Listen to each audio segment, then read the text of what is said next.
Bienvenue à tous mes élèves de spécialité. Dans cette vidéo, on va juste corriger pour l'instant les exercices que vous aviez à faire sur la notion de mécanique des fluides. Donc, chapitre sur la mécanique des fluides qu'on a vu, fondamentale de l'hydrostatique, etc. Ok. Donc vous aviez un certain nombre d'exercices qui allaient du plus simple au plus compliqué. On va commencer par les premiers exercices qui sont des applications directes des formules qu'on a vues en cours. Alors, on y va. Exercice 5. Un fluide exerce une pression de 800 pascal, il est en contact avec une paroi de 4 mètres carrés. Calculez la force pressante exercée sur cette paroi. Là, on applique directement la formule du cours. La force pressante, c'est la pression fois la surface. Ici, il n'y a aucune conversion à faire puisque tout est déjà en pascal, tout est déjà en mètres carrés. Prendre la pression 800 multiplié par 4, on obtient 3200 newtons. Attention, c'est bien des newtons. Voilà, exercice terminé. Exercice 6. Paroi de 30 mètres carrés subit une force pressante de 3 fois 10 puissance 6 newtons. Alors dans ce cas-là, il faut calculer la pression, donc il faut inverser la formule. On fait passer la surface de l'autre côté et on obtient F pressante divisé par S égale P. On remplace donc 3 fois 10 puissance 6 newtons divisé par 30, ce qui fait 10 puissance 5 pascal. Exercice 7. Paroi subit une force pressante de 1000 newtons exercée par l'air ambiant. Calculer la surface de la paroi, alors là de nouveau pareil, inverser la formule pour avoir S, donc on part de la formule tout en haut, par P, on obtient S égale F pressante divisé par P. On remplace, donc la force pressante c'est 1000 newtons, la pression de l'air c'est 101 325 pascal. Là c'est écrit ici. Et on obtient 9,9 fois 10 puissance moins 3 mètres carrés pour la surface. Ensuite, exercice 8. On place 50 cm3 d'air à pression atmosphérique dans une seringue fermée. Calculer la pression au sein de la seringue quand on comprime l'air à un volume de 30 cm². C'est quoi la loi de Boyle-Mariotte, qui est le nom de l'exercice? La loi de Boyle-Mariotte, c'est P fois V, donc la pression fois le volume, est égale à une constante. Donc ici, qu'est-ce qu'on a? Dans la situation 1, ça veut dire au départ, on a la pression atmosphérique, donc 101 325 pascal, qui sont mis dans 50 cm3. On a P1, j'ai appelé P1 pour la pression de la première situation, 101 325 pascal, et V1 égale 50 cm3, c'est le volume de la première situation. Ensuite, ce qu'on fait, c'est qu'on va comprimer l'air pour avoir plus que 30 cm3. Donc du coup, on va avoir V2 égale 30 cm3, mais la pression 2, on ne la connaît pas. Donc j'ai mis P2 égale point d'interrogation. Et d'ailleurs, on ne la connaît pas, c'est normal, puisqu'il faut la calculer. Alors, qu'est-ce qu'on sait? On sait que P fois V égale constante. Ou P1 fois V1, c'est égal à une certaine constante, qui est égale également à P de V2. C'est bien la notion de constante. Ça veut dire que P fois V, peu importe la situation, ça vaut toujours la même chose. Ou P1V1 égale constante égale P de V2. On peut enlever la constante au milieu. On n'a plus que P1V1 égale P2V2. Et ensuite, si je fais passer V2 de l'autre côté pour avoir P2 tout seul, j'obtiens P2 égale P1 fois V1 divisé par V2. Et je remplace 101 325 fois 50 divisé par 30, et j'obtiens 168 375 pascal à l'intérieur de ma seringue. Ensuite, exercice 9. On reprend la seringue de l'exercice 8, mais le piston est tiré jusqu'à un volume de 70 cm3. C'est exactement la même situation, on a exactement la même situation de départ, donc P1 égale 101 325 pascal et V1 égale 50 cm3, sauf que cette fois-ci, dans la troisième situation, on a V3 qui vaut non pas 30 cm3, erreur, pas 30 cm3, mais 70. Hop.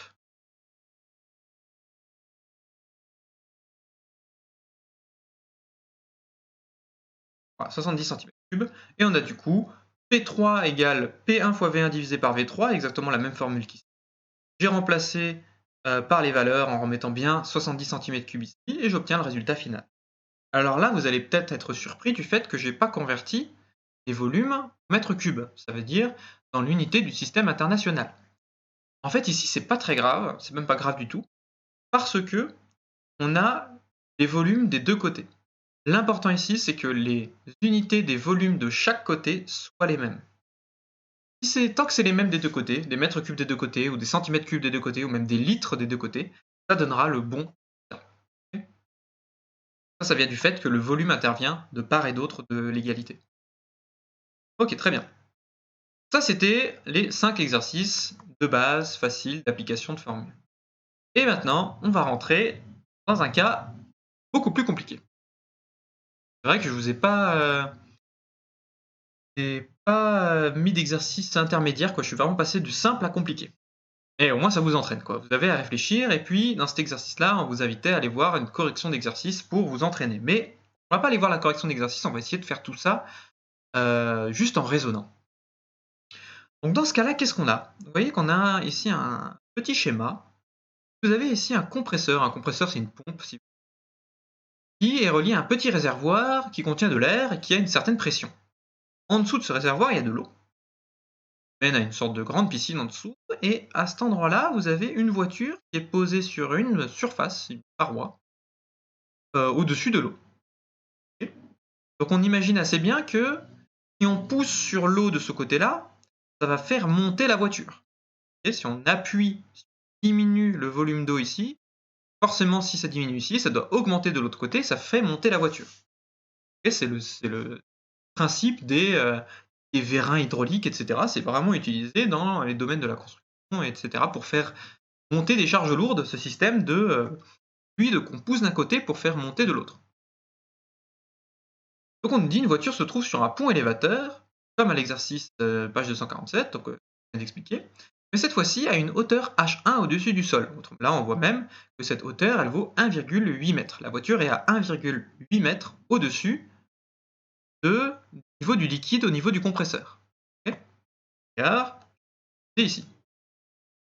Première chose à faire, on a ce schéma-là, c'est ajouter un axe. Ici, vous voyez que l'axe, je l'ai rajouté au niveau de l'origine ici de la surface au niveau du compresseur. J'ai mis que ici c'était le début de mon axe Z. Donc j'ai mis 0 ici. Et pour que les calculs soient simples et qu'on puisse appliquer le principe fondamental de l'hydrostatique, j'ai fait que l'axe était dirigé vers le haut. Hein, je vous avais dit lors de l'activité, pour que la formule marche, il faut qu'il soit dirigé vers le haut. Donc je l'ai dirigé vers le haut, comme ceci. Alors pourquoi j'ai défini le 0 ici? Pourquoi j'ai pas mis mon axe qui démarrerait ici, C'est pour que je puisse avoir en fait la hauteur H1 qui part directement de là où elle est définie. Vous voyez que le 1,8 m est défini entre ce trait-là et puis la hauteur où se trouve la voiture. Moi, j'ai envie que mon 0 démarre là où démarrent les 1,8 m. Ça permettra de faire des calculs plus simples après. Okay. D'où le fait que j'ai décidé de mettre mon 0 ici. Ça, c'est la première chose à faire. Je n'ai même pas lu de question, j'ai d'abord défini l'axe Z. Ensuite, on va pouvoir lire les questions. Question 1. Choisir 2 points pertinents et écrire la relation fondamentale de la statique ou de l'hydrostatique, ça veut dire la même chose, hein, entre ces 2 points. Alors quels vont être les 2 points entre lesquels on va appliquer le principe fondamental de l'hydrostatique? Ces 2 points, il faut qu'ils soient choisis de telle sorte, soit à ce qu'ils correspondent à un endroit où on connaît les valeurs de pression et d'altitude, soit à un endroit où on veut les calculer. Alors dans ce cas-là, nous, qu'est-ce qu'on va vouloir calculer? On va vouloir calculer la pression fluide au niveau de la voiture tout à l'heure. Enfin, moi je le sais parce que on va vouloir calculer comment est-ce qu'on fait pour que la voiture reste à cette hauteur-là, donc il va falloir savoir quelle est la pression ici. Le premier point que je vais définir, ça va être le point à 1,8 m au niveau du sol. Et ensuite le deuxième point, ça va être le point qui se situe au niveau du 0. Alors pour l'instant je ne vous explique pas pourquoi, ce point-là je vous l'explique dans 2 minutes. Les 2 points qu'on va considérer, ça va être un point M1 qui se situe à l'altitude 0 et un point M2 qui se situe à l'altitude Z. Là. Et une fois qu'on a défini ces 2 points, on va pouvoir appliquer le principe fondamental de l'hydrostatique. Alors ici, je l'ai écrit, vous voyez, avec des deltas. Vous savez, delta, ça veut dire différence. Plutôt que d'écrire P2 moins P1, etc. Ici, je l'ai écrit avec un delta P. Delta P égale moins ρ G fois delta Z, une différence d'altitude. Dans ce cas-là, delta P, c'est la différence de pression entre le point du haut et le point du bas, donc P2 moins P1 égale moins ρ fois G fois Z2 moins Z1. Et Z2 moins Z1, c'est une manière compliquée de simplement dire hauteur ou profondeur. Ça veut dire c'est 1,8 m dans ce cas-là. Puisque Z1, l'altitude au niveau du point M1, ça vaut 0, et que l'altitude au niveau du point Z2, ça vaut 1,8 m. Donc en fait, ça, Z2 moins Z1, ça veut juste dire l'altitude 1,8 m. Ça, c'est exactement ce qu'on a vu dans l'activité. Si jamais c'est pas clair ça, je vous invite à revoir la correction de l'activité du chapitre précédent. Pas de ce chapitre-là, en fait. Ok, donc on a ça. Maintenant, on nous dit, avec P1 et Z1, la pression et l'altitude, on a un premier point M1, hein, donc P1 et Z1, c'est la pression et l'altitude ici, et P2 et Z2, c'est l'altitude et la pression à ce point-là. Les deux points M1 et M2 doivent être correctement choisis pour qu'on puisse connaître 3 des 4 grandeurs qui interviennent dans la formule, à savoir P1, P2, Z1 et Z2. Ça, c'est assez général, hein. Quand vous avez une égalité comme ceci, que vous voulez pouvoir l'utiliser, il faut toujours qu'il n'y ait qu'une seule des grandeurs que vous ne connaissez pas. Ici, on a P2, P1, Z2 et Z1 qui sont 4 grandeurs qu'a priori on ne connaît pas, mais on va voir dans la suite qu'il y a plusieurs qui sont données dans l'énoncé, donc il faut qu'on connaisse au moins 3 des 4. Continuons. On a alors la formule, on va utiliser justement les données de l'énoncé. Pardon, hop. On voit que la pression au point M2, que j'ai appelé P2, c'est quoi? C'est simplement la pression du fluide. P fluide au de la surface. Donc ici, P2 égale P fluide. Juste pour montrer que P2, en fait, elle est déjà définie dans l'énoncé, elle s'appelle P fluide. Z2, c'est l'altitude du point M2, qui est à 1,8 m au-dessus du sol, donc j'ai mis 1,8 m. Et Z1, ça vaut 0. Okay. Par contre, P1, non, je ne sais pas combien ça vaut. Hein. P1, voilà, elle définit. Mais en fait, P1, on peut la définir en fonction des données de l'énoncé. P1, elle vaut, en fait, pression de l'air qui est ici. P1 égale PR. Alors, si c'est pas évident pour vous, je vais vous le démontrer. En fait, la petite partie en bleu que je vais écrire ici, en fait, c'est la démonstration de pourquoi P1, la pression ici, elle est égale à la pression de l'air. Pour montrer que P1 égale PR, on va rajouter un troisième point. Ce n'est pas de demander dans l'énoncé, mais nous on va le faire. Un troisième point ici, au niveau de la surface entre le compresseur et le liquide à cet endroit-là. On va appeler ce point M0. Et on va appliquer le principe fondamental de l'hydrostatique entre le point M0 et le point M1. Okay, on a le droit. On va avoir la pression au point M0 moins la pression au point M1, qui vaudra moins ρ fois g fois la différence d'altitude entre les points M0 et M1. Donc la pression au point M0, qu'on pourrait appeler P0, elle vaut, en fait, elle vaut la pression de l'air.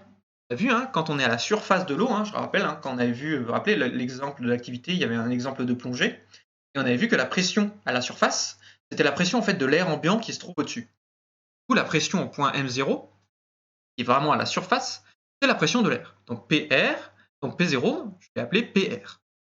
P1, je laisse P1, parce que je ne sais pas combien ça vaut. PR moins P1 égale moins ρg fois Z0 moins Z1. Et Z0 moins Z1, ça vaut combien? Z0, Z1, ça vaut 0. Donc 0 moins 0, ça fait 0. Et moins ρ fois g fois 0, ça fait 0. Donc en fait, PR moins P1, ça fait 0. Et si PR moins P1 c'est égal à 0, ça veut dire que PR est égal à P1. D'où le fait que P1 ici, c'est égal à la pression de l'air. C'est ce que j'ai écrit tout à l'heure ici, PR égale P1. En fait, on peut le trouver tout de suite lorsqu'on a deux points qui sont à la même altitude dans un liquide, et qui sont dans le même liquide des deux côtés, alors ils ont la même pression. La même pression. Ok, donc ça c'est bon. Continuons. On aboutit donc à la relation. Donc là, je remplace toutes les grandeurs que j'avais définies, là, P1, P2, Z1 et Z2. Je les remplace par ce que je connais. P2, c'est ce que j'avais appelé P fluide. PR, c'est ce que j'ai appelé, enfin P1, c'est ce que j'ai appelé PR. Et on a moins ρg fois l'altitude. Ensuite, question 2. Faire le bilan des forces s'appliquant sur le pont élévateur. Bilan des forces, donc je rappelle, les forces, ce sont des flèches qui représentent les différentes forces qui s'exercent à un endroit. Et en l'occurrence, il faut le faire sur le pont élévateur. Quelles sont les forces qui s'exercent sur le pont élévateur? Il y a déjà la gravité. La voiture, elle pèse un certain poids, et la voiture, du coup, elle pousse, si on veut, la paroi vers le bas. Cette force, je l'ai appelée P voiture pour poids voiture. Cette force, elle s'exerce au niveau du point de la surface, là où se trouve la plateforme sur laquelle se trouve la voiture. et elle est dirigée vers le bas. Okay, P voiture. Ensuite, on a une force pressante de l'air extérieur qui pousse vers le bas. En effet, vous avez de l'air ici. Or, la voiture, elle n'est pas dans le vide, elle est dans l'air. Si elle est dans l'air, ça veut dire que l'air va exercer une force vers le bas. Et il va pousser, il va y avoir plein de particules d'air ici, qui vont taper sur la paroi, et donc pousser la paroi vers le bas. J'ai appelé ça F presse R pour force pressante exercée par l'air. Et enfin, on a la force pressante exercée par le fluide, qui elle pousse vers le haut. Les particules de fluide, elles vont taper sur la paroi, mais elles vont taper dans l'autre sens. Donc du coup, la paroi, elle va avoir tendance à vouloir monter à cause du fluide. Cette force, elle est exercée vers le haut. Et je l'ai appelée F presse fluide pour la force pressante exercée par le fluide. On a 3 forces. Le fluide qui pousse vers le haut, le poids de la voiture qui pousse vers le bas, et le poids de l'air, enfin plutôt la pression de l'air qui pousse également vers le bas. Okay. Ensuite, si la voiture elle reste immobile, ça veut dire que la voiture ne bouge pas. Ça fait en sorte que le système est à l'équilibre, ça veut dire que la voiture elle est fixe sur sa paroi là, et la paroi ne bouge pas, il n'y a rien qui bouge. Tout est immobile. Pour que tout soit immobile, pour que rien ne bouge, il faut que la force de pression de l'air plus la force de la voiture compense parfaitement la force de pression sur le fluide. Autrement dit, il faut que la somme des forces vectorielles vaille 0. Ça, c'est un peu compliqué, vous le verrez, on verra peut-être plus en détail dans le chapitre qui va suivre. Hein. Et là, voilà, je vous le dis. Pour qu'un objet reste immobile, il faut que la somme des forces qui s'exercent dessus vaille 0. Force de pression de l'air, plus poids de la voiture, plus force de pression de fluide. Il faut qu'on additionne tout ça, ça vaille 0 en vectoriel. Ça veut dire que, vous voyez, la force de pression de l'air, elle est dirigée vers le bas, et l'axe Z est dirigé vers le haut. Donc en fait, la force est dirigée dans le sens contraire de l'axe Z. La force de pression, presse R, elle sera négative, puisqu'elle est dans le sens contraire de Z. Pareil pour P voiture, elle est dirigée vers le bas, contrairement à l'axe Z, donc elle sera aussi négative. Par contre, force pression fluide, elle est dirigée vers le haut, donc elle sera positive. On peut exprimer chacune de ces forces en faisant bien attention au sens des vecteurs. On y va. La force de pression de l'air, comme elle est dirigée vers le bas, elle va être négative, donc j'ai mis un moins. Et on a vu que la force de pression, c'était quoi? C'était la pression fois la surface. Et si c'est la force de pression de quoi? De l'air. L'air, il est à quelle pression au départ? Il est à la pression atmosphérique. J'ai mis moins pression atmosphérique. Fois la surface sur laquelle l'air exerce sa force. Et la surface sur laquelle exerce sa force, c'est la surface de la paroi qui est ici. Et la paroi, on a vu, c'est écrit en bas, qu'elle a une surface de 1,2 m² qui est notée S2, qui est remplacée par S2. Ensuite, le poids de la voiture. Le poids, ça vous l'avez vu au collège, sa formule c'est P égale mg. Mais comme là le poids est dirigé vers le bas, il ne faut pas oublier de mettre le signe moins, et un moins. Moins m fois g. Et enfin, la force de pression du fluide, c'est la pression du fluide fois de nouveau la surface S2, parce que le fluide il exerce bien une pression sur cette surface-là qui est toujours S2. Donc là, j'ai exprimé mes 3 forces en fonction des données de l'énoncé. Je vais pouvoir maintenant les remplacer. Donc on a toujours ça, et je remplace. F de pression de l'air, c'est moins P atmosphère fois S2. Le poids de la voiture, c'est moins mg. Et la pression fluide, c'est plus F de fluide fois S2. Et tout ça est égal à 0. Et là, cette fois-ci, j'ai enlevé les vecteurs. J'en ai plus besoin puisque j'ai mis les signes moins là où ils étaient importants. Et maintenant, on a vu dans la question 1 que P fluide moins PR, c'était moins ρ fois G fois Z2 moins 1. Ça, c'est ce qu'on a vu dans la question 1. Et ce que je vais faire, c'est que je vais faire passer le PR de l'autre côté pour avoir juste P fluide. Pour enlever le moins PR, je vais faire plus PR et on va avoir P fluide égale moins ρ G Z2 moins Z1 plus PR. Simplement fait passer le PR de l'autre. Et maintenant que j'ai fait ça, je peux le prendre, là, la valeur de P fluide, je peux la prendre et la mettre ici, à la place de P fluide. Et je vais avoir du coup moins P atmosphère fois S2, moins M fois G, plus moins ρ G Z2 moins Z1 plus PR, donc ça, fois S2 égale à 0. Simplement remplacer cette grandeur ici. et ça me donne cette formule-là. Ça, c'est la formule qu'on vient de trouver. Et maintenant, le but, comme le but de la question 3, c'est de calculer PR, donc calculer la pression du compresseur, pour que tout soit immobile, hein, et ben en fait, ce que je vais faire, c'est que je vais isoler PR. Alors là, je vous laisse travailler tout seul, hein. Vous aurez à faire passer moins P atmosphère fois S2 de l'autre côté, moins mg de l'autre côté. Ensuite, vous aurez à diviser par S2 et vous aurez à faire le tout plus ρg fois Z2 moins Z1. Donc du coup, je vous laisse passer, voilà, vous passez tout ça de l'autre côté. Ouais, voilà, c'est ça.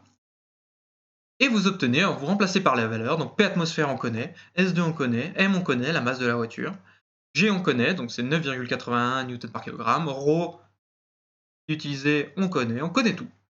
Z2 moins Z1, je rappelle que c'est la différence d'altitude, donc ça vaut 1,8 m. On remplace tout, on calcule et on obtient 134 084 pascal. Donc en fait, la pression à l'intérieur du compresseur pour que la voiture reste immobile est de 134 084 pascal. Ok.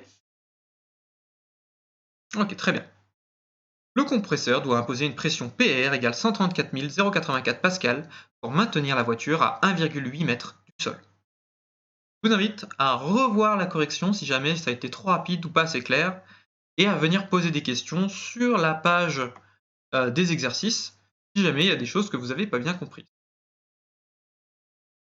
Ok, donc ça c'est l'exercice 31. Et ensuite on arrive à l'exercice 35 qui est un peu du même acabit, c'est aussi un exercice d'application de la relation fondamentale de l'hydrostatique. Donc exercice 35, on nous présente ici, vous voyez un tube, on appelle ça un tube en U, ça a une forme de U, qui est rempli à gauche de mercure et à droite d'eau. Et on a ici, on a une certaine hauteur d'eau qu'on a appelée H2. Et donc du coup, de l'autre côté, on veut savoir jusqu'où le mercure va monter. C'est un peu ça la question. À une hauteur d'eau H2 à droite, où est-ce que va se trouver le mercure par rapport à l'eau? C'est la question qu'on se pose. Donc on dit soit un tube en U, rempli partiellement de mercure. On ajoute un volume d'eau d'un côté du tube sur une hauteur H2 de 15 cm. L'eau et le mercure sont non miscibles, donc ils ne se mélangent pas. Question 1. À votre avis, la surface libre de l'eau et celle du mercure sont-elles à la même hauteur? On dit, est-ce que la hauteur de la surface de l'eau et du mercure sont au même endroit? C'est ça la question. Pour le vérifier, il faut appliquer le principe fondamental de l'hydrostatique au point 1 et 2 où la pression est identique. Allons-y. Premièrement, exactement comme avant, on a notre schéma et la première chose à faire, c'est de définir un axe. J'ai défini l'axe, vous voyez, au niveau des pointillés sur le schéma. C'est en fait le zéro de mon axe Z, il se situe au début de là où commence l'eau dans le tube. Okay. Comme ça, je sais que à 15 cm au-dessus de l'axe Z, eh ben, j'ai la surface de l'eau. Question 1, donc du coup, on se demande, est-ce que les hauteurs seront les mêmes? Alors, a priori, l'eau et le mercure ne seront pas à la même hauteur. Moi, c'est comme ça que je l'ai vu tout de suite. Hein. Ils ne sont pas à la même hauteur, car les masses volumiques de ces deux fluides sont différents. On peut imaginer que, comme le mercure est plus dense, il sera moins haut. Le mercure, c'est du métal, hein, je rappelle, du métal qui est liquide. Et donc, du coup, comme il est beaucoup plus lourd que l'eau, on peut imaginer que, du coup, il ira moins haut, il aura une hauteur plus faible, comme il est plus lourd. C'est ça qu'on peut imaginer sans faire de calcul. Mais, juste en imaginant comme ça, c'est pas une preuve. Il va falloir le démontrer par le calcul. Donc c'est parti. On peut le vérifier en appliquant le principe fondamental de l'hydrostatique au point 1 et 2, séparément pour les deux fluides. Donc on va faire le principe fondamental de l'hydrostatique dans le mercure et le principe fondamental de l'hydrostatique dans l'eau. Parce que, attention, là je vous le dis maintenant, le principe fondamental de l'hydrostatique, vous avez le droit de l'appliquer seulement tant que vous restez à l'intérieur d'un même liquide. Très important.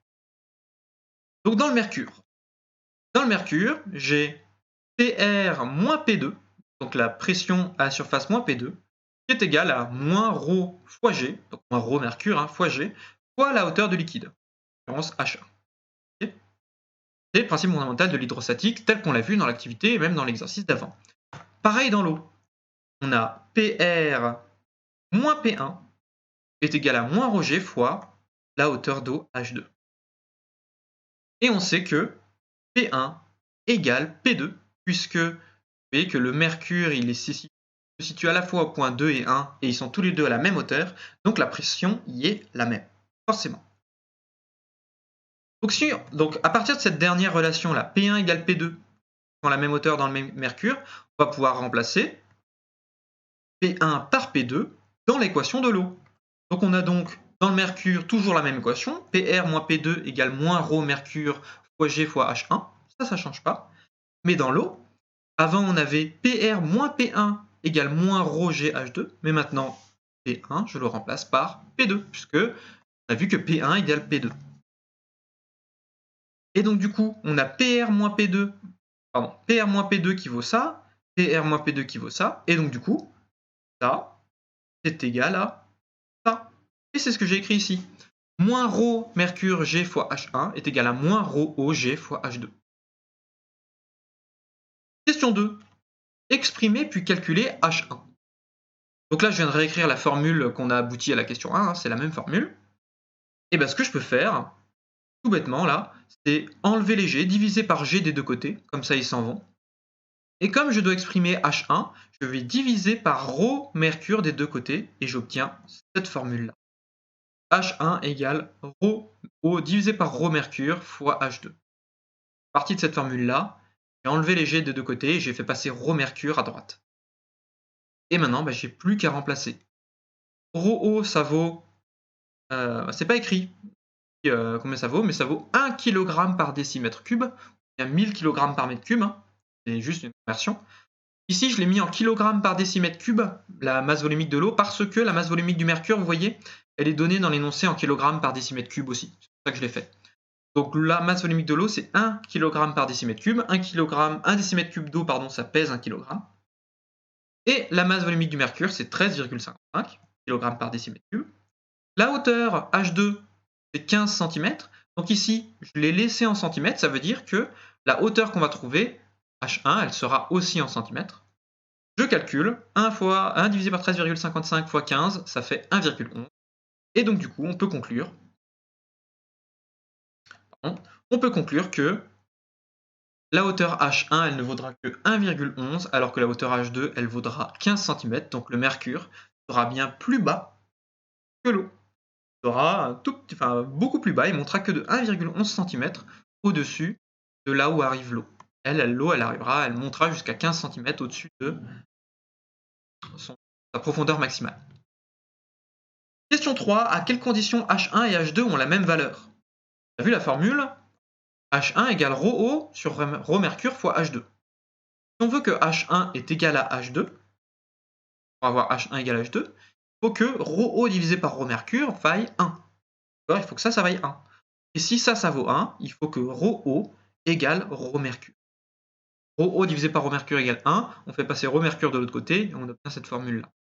Autrement dit, pour que les hauteurs soient identiques, il faut que les deux fluides aient la même masse volumique. On peut avoir deux fluides différents, mais il faut qu'ils aient la même masse volumique. S'ils ont la même masse volumique, alors leurs hauteurs seront... Voilà. Et ça conclut, si je dis pas de bêtises, ça conclut la correction de ces exercices-là. Les deux derniers exercices sont compliqués. Et je le sais, ils ne sont pas évidents. Donc regardez de nouveau les vidéos si c'est pas clair, mettez sur pause dès que vous en avez besoin, c'est l'intérêt des vidéos. Vous pouvez les mettre sur pause et les re-regarder autant que vous voulez. Et n'hésitez pas à venir me poser des questions. D'ici peu, je vous mettrai la correction de l'activité que vous aviez à faire concernant la notion de force et de trajectoire. Allez, je vous dis à bientôt.